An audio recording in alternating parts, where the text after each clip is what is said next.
2012 മൈക്കിളും ക്രിസ്റ്റീനും അവരുടെ 8 വയസ്സുകാരി മകൾ നതാലിയക്കെതിരെ കോടതിയെ സമീപിച്ചു. നതാലിയ ഉക്രൈനിലാണ് ജനിച്ചത്. മൈക്കിളും ക്രിസ്റ്റീനും അവളെ ദത്തെടുത്ത് അമേരിക്കയിലേക്ക് കൊണ്ടുവന്നു. നടാലിയയ്ക്ക് ഡാർസിസം ഉണ്ട്, അതിനാൽ അവൾക്ക് സ്വാഭാവിക വളർച്ചയില്ല. നടാലിയയ്ക്ക് 8 വയസ്സല്ലെന്നും 22 വയസ്സാണെന്നും അവൾക്ക് സ്വാഭാവിക വളർച്ചയില്ലാത്ത അവസ്ഥ മുതലാക്കി 8 വയസ്സുകാരിയായി അഭിനയിക്കുകയാണെന്നും പറഞ്ഞാണ് അവളുടെ അഡോപ്റ്റീവ് പേരൻസ് കോടതിയെ സമീപിച്ചത്. നടാലിയയുടെ ജനന തീയതി 1989 രേഖപ്പെടുത്തിയിരിക്കുന്ന ഒരു ബർത്ത് സർട്ടിഫിക്കറ്റും അവർ കോടതിയിൽ ഹാജരാക്കി. അതിനുശേഷം അവളുടെ അഡോപ്റ്റീവ് പേരൻസ് അവളെ ഒറ്റയ്ക്കാക്കി അവർ കാനഡയിലേക്ക് സ്വന്തം മക്കളുമായി നാടുവിട്ടു. പിന്നീട് മറ്റൊരു കുടുംബം അവളെ ഏറ്റെടുത്തു. ദത്തെടുത്ത ഓർഫനേജ് വഴി അവളെ പ്രസവിച്ച സ്ത്രീയെ കണ്ടെത്തി.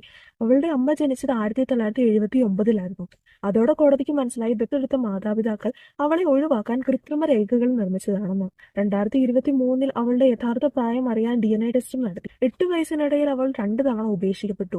ആദ്യം പ്രസവിച്ച അമ്മയും രണ്ടാമത് അവളെ ദത്തെടുത്ത മാതാപിതാക്കളും.